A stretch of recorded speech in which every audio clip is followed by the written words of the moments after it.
¿De qué vive Fidel Albiac? ¿Qué negocios le permiten costear tan alto nivel de vida? ¿Un Porsche en la puerta de su casa? ¿Un chalet de 1,2 millones en una urbanización de lujo?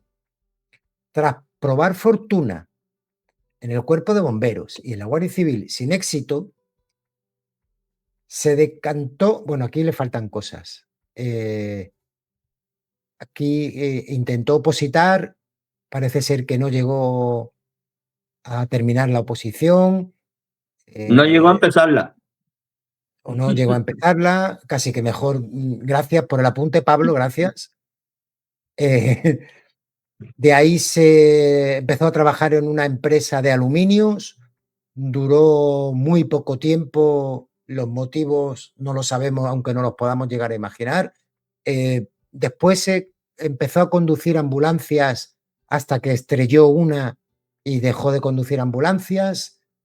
Y después de todo este currículum vitae, se decantó por ejercer como representante de artistas, promotor inmobiliario, ganadero, hostelero y restaurador. Claro, digo yo, para hacer todas estas cosas tienes que tener pasta, ¿no? Porque si no, ¿qué sentido tiene, no? Continúo. ¿Buscó el amparo o se lo dieron en la familia Jurado? Con la que conectó a través de su relación con Rocío Carrasco. A lo largo, bueno, tal. Vale, bien, sigo. Durante la penosa estancia de la más grande en Houston, alguien se encargaba de expandir el rumor de que Rocío Jurado y José Ortega Cano podrían haber vendido parte de su patrimonio para poder afrontar los gastos de su tratamiento contra el cáncer en el prestigioso centro americano. Nadie mejor que Fidel Albiac a juzgar por sus ingresos para sufragar los incontables gastos de la estancia de Rocío Jurado en la clínica americana. Después resultó que no fue así. Las dos empresas del yernísimo se dedican a las dos actividades profesionales con las que tienen relación sus suegros, Rocío Jurado y Ortega Cano. Yamaguchi Producciones Artísticas SL obtuvo, para sorpresa de unos y otros, la representación de la cantante en la gala homenaje que Televisión Española le dedicó en diciembre, aquella que se llamaba Rocío Siempre en Televisión Española. Compartió escenario con diferentes artistas, Malú, David Bisbal, entre otros, ¿no? Ahí la polémica nos la explicará de nuevo Fran con respecto a el conflicto de intereses, porque en teoría esa gala, el que era representante era... No vas a creerlo. A veces, las historias más turbias no se esconden en las sombras, sino entre sonrisas, aplausos y portadas de revista. Y hoy, vamos a abrir la caja de Pandora de una de las tramas más opacas y escandalosas que se han cocido los fogones del corazón español, el plan oculto de Fidel Albiac. Un plan que, según Antonio David Flores, no solo implica intereses personales, sino una estrategia premeditada para moverse como pez en el agua entre herencias, apellidos de peso y ganaderías de élite. ¿Casualidades? Aquí no creemos en ellas. Porque lo que comenzó como una historia de amor entre Rocío Carrasco y Fidel Albiac, ahora parece adquirir un matiz mucho más siniestro, cuando las piezas empiezan a encajar de forma demasiado precisa. Antonio David ha vuelto a la carga, y esta vez con documentación, fechas y nombres que incomodan a más de uno. Y lo más fuerte, no habla desde el rencor, sino desde el conocimiento directo de los movimientos empresariales que, según él, apuntaban a un objetivo claro: hacerse con la ganadería de Hierbabuena. Vamos por partes. Año 2003. Rocío Jurado aún vivía. María Teresa Campos era la matriarca mediática por excelencia. Fidel Albiac, por entonces sin oficio conocido de peso, se unía con las Campos para constituir una sociedad, Campolbiac SL. El nombre ya lo dice todo. Campo, por las Campos. Albiac, por él. Y atención al objeto social de la empresa: promoción, administración y explotación ganadera. ¿Una sociedad ganadera en pleno corazón del entorno mediático más influyente de España? ¿Qué pintaba un abogado como Fidel en eso? La respuesta puede ser tan perturbadora como reveladora. Según Antonio David. En el 2003 se lanza al ruedo y crea Campobiac con la sana intención de explotar instalaciones ganaderas. David, eso lo tenemos en los informes. Todo Vale. lo estás leyendo. Vale, entonces a mí me gustaría que entráramos a desarrollar toda esa parte porque ahí es donde está la chicha. La idea era anticiparse al posible fallecimiento de Rocío Jurado para, llegado el momento, tener la estructura legal ya montada y hacerse con todo lo relacionado con el hierro de hierbabuena. No estamos hablando de negocios casuales. Hablamos de jugadas maestras trazadas con años de antelación. Jugadas que no surgían de un capricho, sino de una planificación con nombre y apellidos. ¿Y quién estaba detrás? Según el propio Antonio David, Fidel movía los hilos, pero con la bendición, el cariño y el apoyo de una María Teresa Campos que veía en él no solo a un yerno ejemplar, sino también a un hombre inteligente, estratégico y leal. De hecho, en más de una entrevista la propia Campos llegó a declarar: Fidel es quien ha mantenido en pie a Rocío Carrasco. Ahora bien, ¿de qué forma? ¿A qué precio? Pero ojo, porque la historia no termina ahí. Campolbiac SL no acabó gestionando vacas ni toros de lidia. La sociedad, tras el fallecimiento de Rocío Jurado en 2006 y el nulo acercamiento a los bienes del hierro de hierbabuena, acabó reconvertida en una tienda de embutidos. Sí, tal cual lo oyes. Un local de apenas 25 metros cuadrados en La Moraleja, abierto apenas 3 meses, en el que se vendían salchichones, quesos y chorizos ibéricos. ¿Una caída empresarial o el disfraz perfecto para un plan que no salió como esperaban? Lo inquietante de todo esto no es el negocio en sí, sino lo que revela entre líneas, cómo se gestaban estrategias empresariales ligadas a relaciones personales, cómo se construían sociedades con la esperanza de administrar herencias ajenas, y cómo, cuando el plan no salía, se maquillaba el fracaso con cualquier otra actividad para no dejar rastro. Porque mientras unos lloraban la muerte de Rocío Jurado, otros, según Antonio David, ya se estaban posicionando para recoger los frutos. Y mientras la prensa rosa se centraba en vestidos, bodas y lágrimas, en la trastienda de los despachos se firmaban documentos, se activaban planes y se ejecutaban maniobras que hoy salen a la luz. Esta historia, lejos de ser anecdótica, muestra una cara mucho más cruda del mundo del corazón, donde los afectos conviven con el negocio, y donde los lazos familiares pueden ser moneda de cambio. ¿De verdad eran tan cercanos María Teresa y Fidel como nos hacían creer?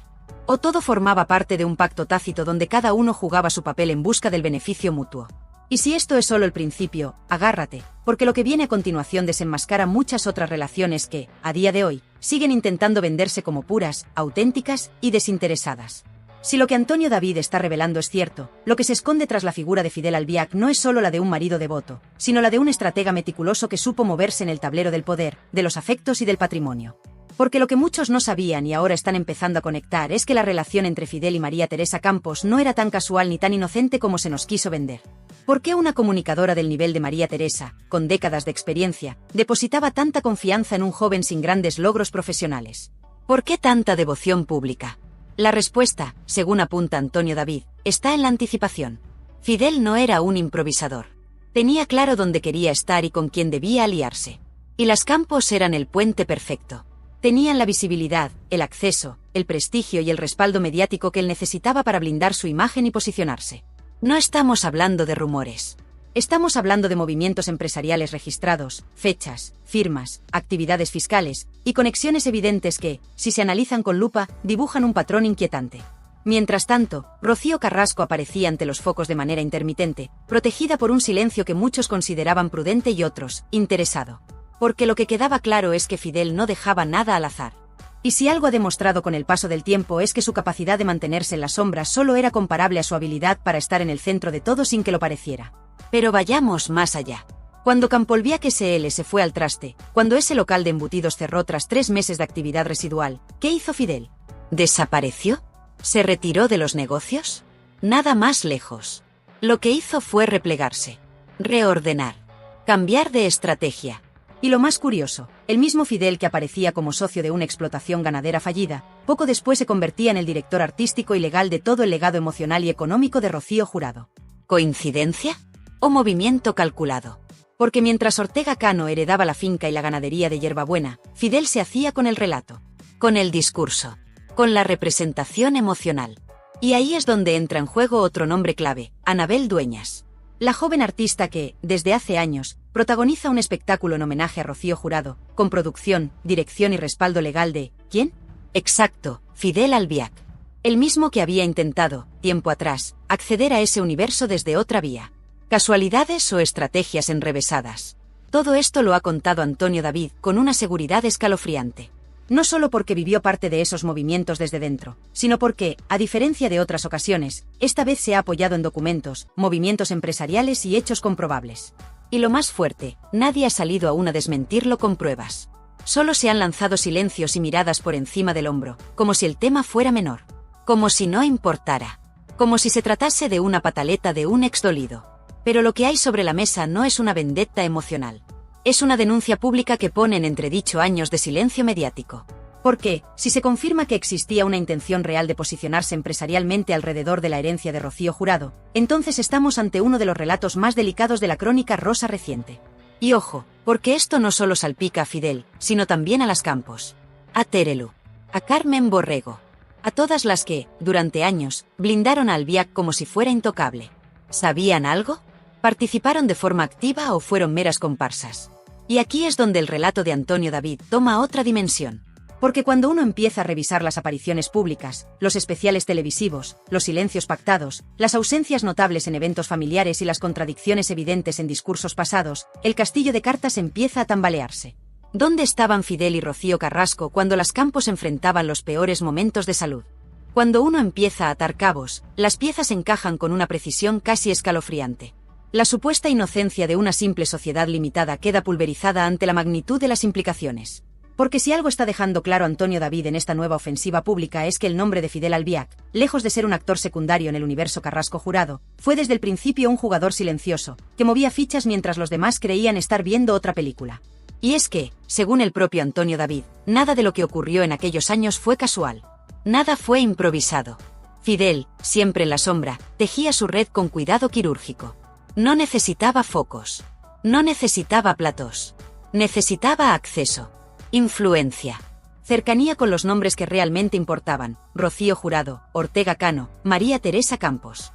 Y lo consiguió. Sin hacer ruido. Sin levantar sospechas. Pero con una eficacia que ahora, vista con perspectiva, resulta imposible de ignorar. El relato se vuelve aún más oscuro cuando entramos en el terreno de las lealtades rotas. Porque si lo que insinúa Antonio David es cierto, entonces todo lo que envolvió a las Campos y su relación con Fidel podría haber sido una maniobra calculada. Una alianza estratégica. Una tapadera de lo que realmente se estaba fraguando por debajo. ¿Por qué tanto esfuerzo en proteger a Fidel? ¿Por qué esa actitud casi maternal de María Teresa hacia él? ¿Por qué esa insistencia en repetir, entrevista tras entrevista, que gracias al Rocío Carrasco seguía en pie? La respuesta podría estar, según Flores, en el interés común. Un intercambio de favores. Fidel obtenía legitimidad social, respaldo mediático y un altavoz sin críticas. A cambio, las Campos se aseguraban exclusivas, presencia. Lo que intentaron, ya que crearon una sociedad con ellos, fue tener un negocio, otro negocio más. Sí, yo desconozco los términos de ese acuerdo en aquel momento. Lo que sí que sé es que la participación de Rocío y Fidel se limitó, digamos, a pedir a un banco que les ayudaran en esa situación y lo que no sé es el acuerdo al que llegaron a cambio de qué. Tampoco puedo afirmar categóricamente que ese crédito lo avalaran en aquel momento, que puede ser, pero está claro que en todo caso pretendían también pillar un cacho, como se dice en el lenguaje popular, de esa operación, eso está claro.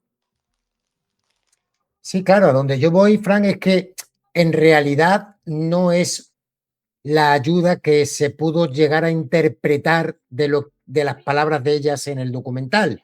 Es decir, yo te pago el dinero, yo te pago la letra, no te preocupes, quédate tranquila, ¿cuánto dinero te hace falta? No, sino que lo que hacen es crear una sociedad con la para intervenir, ya de que esa nave también sea parte del negocio de ellos, ¿no?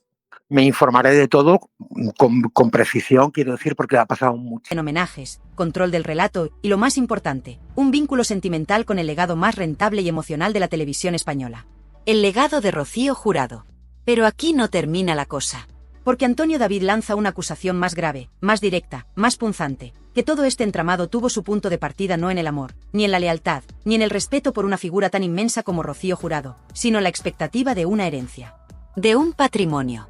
De una ganadería, un hierro taurino, una finca, un apellido. Que mientras Rocío vivía sus últimos años, algunos ya pensaban en cómo posicionarse para estar en primera fila cuando llegara el inevitable final. Y lo más indignante, según su versión, es que cuando esa expectativa no se cumplió, cuando Ortega Cano conservó Yerbabuena, cuando la ganadería no cambió de manos como algunos esperaban, toda la parafernalia empresarial se vino abajo. ¿Y qué hicieron entonces? Montar un local en La Moraleja para vender salchichones y embutidos. 3 meses de actividad. Un estrepitoso fracaso. Pero el intento ya estaba hecho. ¿De verdad alguien puede seguir pensando que todo esto fue casual? ¿De verdad podemos seguir creyendo que Fidel es solo el marido de? Antonio David no solo está poniendo en duda el pasado. Está reescribiendo la historia. Está sugiriendo que durante años se ha vendido una imagen blanqueada, diseñada, controlada, mientras por debajo se cocía una guerra silenciosa por el control del legado, de los relatos y del dinero. Y no solo eso. Está apuntando directamente al núcleo duro de la televisión del corazón. A los que siempre marcaron el paso de lo que se decía y lo que no. A los que decidían qué verdades se contaban y cuáles se enterraban. Terelu, Carmen Borrego, María Teresa, todas ellas, según Antonio David, sabían más de lo que han contado. Y su silencio, su complicidad, su respaldo público a Fidel, no fue gratuito. Fue pactado.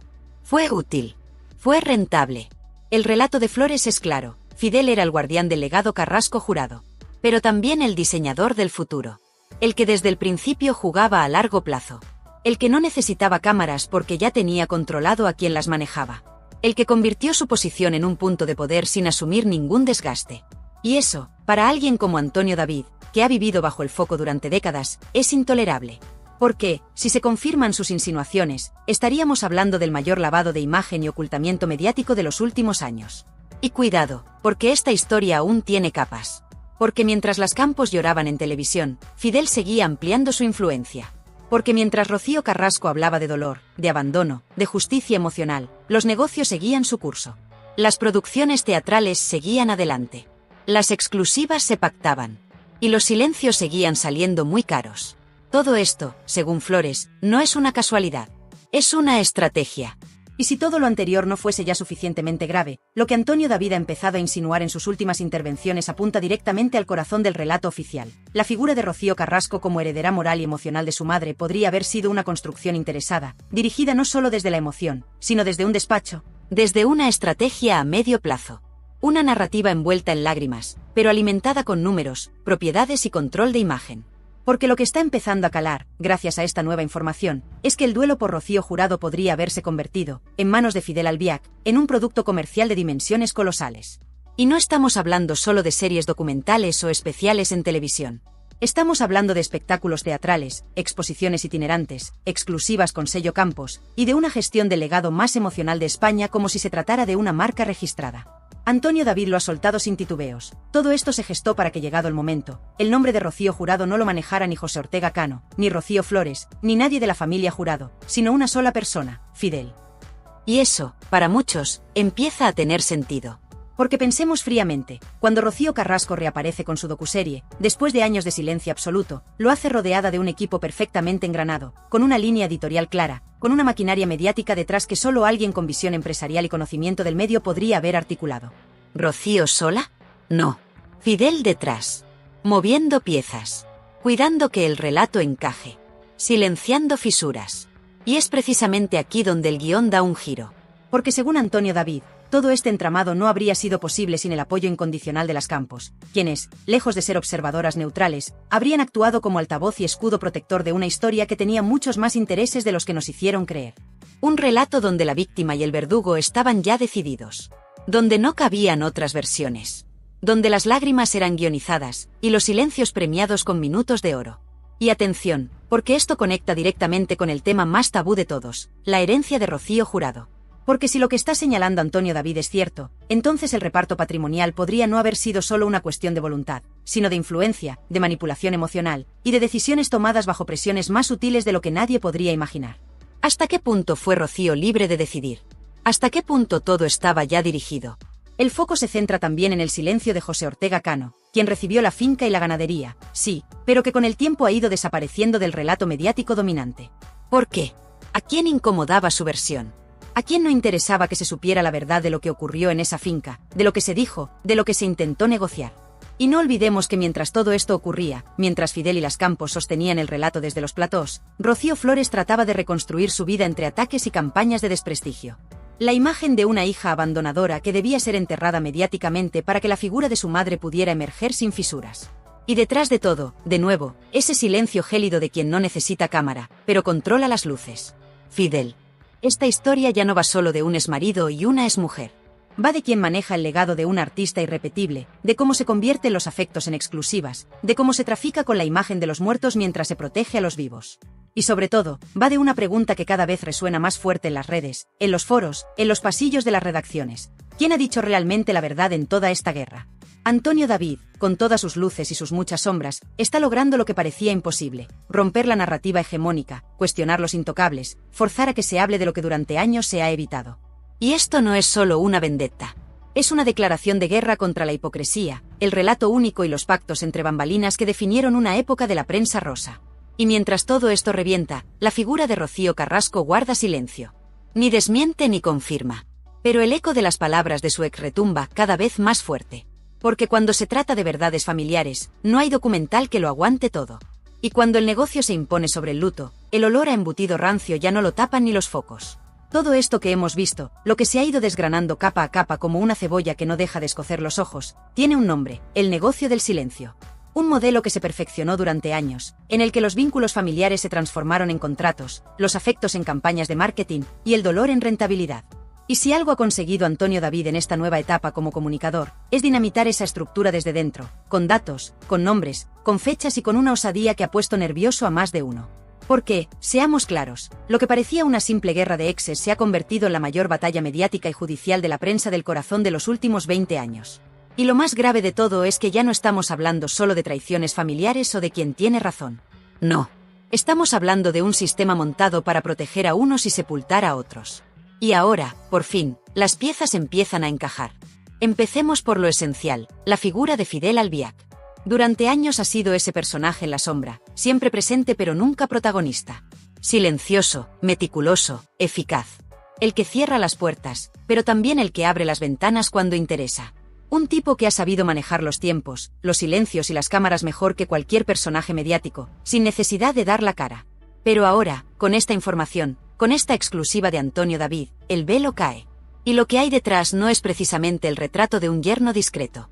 Porque si todo esto es cierto, y cada vez más datos lo confirman, estaríamos ante una figura que se habría infiltrado emocionalmente en el entorno de Rocío Jurado no solo por amor, sino por visión empresarial, con una hoja de ruta clara: manejar el legado. Y no hablamos de recuerdos ni de homenajes. Hablamos de propiedades, de derechos de imagen, de control narrativo. De decidir quién habla y quién calla. De quién es el bueno y quién es condenado al ostracismo mediático. ¿Casualidad que esa sociedad ganadera se crease justo cuando la salud de Rocío Jurado ya empezaba a dar señales preocupantes?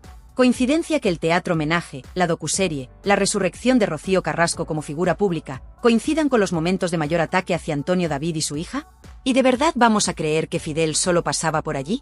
Pero el escándalo no termina ahí. Porque lo más inquietante de todo este asunto es la connivencia mediática. Las mismas voces que durante años protegieron a capa y espada a Rocío Carrasco, y por extensión, a Fidel, son las que ahora se ven obligadas a guardar silencio o a lanzar ataques desesperados contra Antonio David para frenar lo inevitable: la caída del relato oficial. Y en medio de esta tormenta, no olvidemos la figura de María Teresa Campos, la matriarca mediática por excelencia, quien llegó a definir a Fidel como su apoyo emocional, su hombre de confianza. La misma que colocó su plató, su programa y su influencia al servicio de un solo bando. ¿Por qué tanta devoción? ¿Qué sabían las Campos que el resto no sabíamos? ¿Qué se negoció, qué se pactó, qué se ocultó? Y es aquí donde entra el gran drama moral de esta historia. Porque mientras unos sacaban beneficio, otros pagaban el precio. Una familia destruida, una hija separada de su madre durante años, un hijo al que se invisibiliza sistemáticamente, y un país dividido entre bandos como si se tratara de un conflicto político. Todo por defender una narrativa que ahora empieza a tambalearse. Porque la verdad, como decía el clásico, es terca. Y tarde o temprano siempre sale a flote. Antonio David ha sido muchas cosas. Víctima, villano, héroe, personaje incómodo, hombre derrotado, y ahora, voz de una verdad que durante años no tuvo altavoz. ¿Perfecto? Ni mucho menos. ¿Libre de errores? Tampoco. Pero hay algo que no se le puede negar: ha tenido el valor de abrir la caja de Pandora cuando todos preferían dejarla cerrada. Y ahora que los secretos están sobre la mesa, que la luz ha llegado a los rincones más oscuros del clan Carrasco Albiac Campos, solo queda una pregunta. ¿Quién se atreverá a contar toda la verdad sin filtros? Su hermano Amador Moedano, y parece ser que después Fidel pegó una voltereta, un triple mortal, y él fue el que se convirtió en representante y el que gestionó todo ese espectáculo, de los cuales esa gala generó una serie de ingresos que no sabemos tampoco a cuánto ascendieron ni dónde fueron, pero Fidel Albiac se embolsó la cantidad de 160.000 euros de aquella gala. De representante de su pareja se convertiría también en el de la madre, y Fidel comenzaba a coger peso en la familia Jurado en el detrimento del hermanísimo Amador Moedano. A través de esta sociedad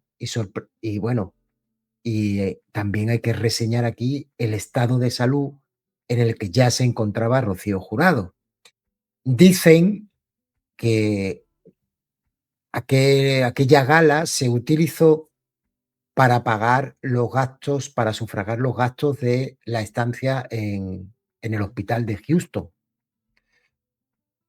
Después resultó que es que Rocío Carrasco, según dijo en el documental, fue ella la que tuvo que sufragar todos esos gastos en Houston.